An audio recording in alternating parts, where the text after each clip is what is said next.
Mahalnya harga kacang kedelai membuat sejumlah produsen tahu di Kabupaten Aceh Besar memilih memperkecil ukuran tahu yang diproduksi. Langkah ini dilakukan agar dapat terus berproduksi di tengah naiknya berbagai bahan baku operasional pembuatan tahu.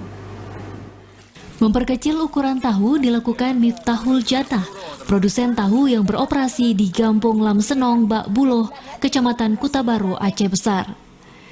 Kiat ini telah dilakukan sejak beberapa bulan terakhir pasca mahalnya harga kedelai yang kini mencapai 690 per sak ukuran 50 kg. Naiknya BBM turut menyulitkan usaha tahu yang telah beroperasi sejak 5 tahun terakhir milik Miftahul.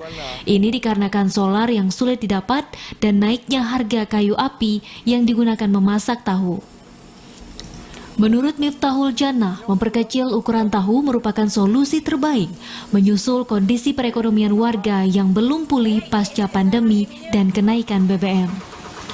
Tidak hanya perekonomian warga, kenaikan BBM juga berdampak pada menurunnya omset usaha tahu akibat naiknya berbagai kebutuhan operasional lainnya. Berarti dalam satu sak ada kira-kira kacangnya 7 kilo 2 on. Biar supaya apa? Supaya mengimbangi dengan harga kacang sekarang yang mahal. Enggak, ukurannya seperti biasa. Dalam satu ember tuh berapa ya? 280 batang. Harga kacangnya sama, tapi ukurannya udah tipis sedikit. Karena kacang dikurangi tadi. Pemerintah agar menstabilkan harga kacang. Miftahul menambahkan pasca tingginya harga kedelai, usaha miliknya kini hanya beromset 90 juta per bulan.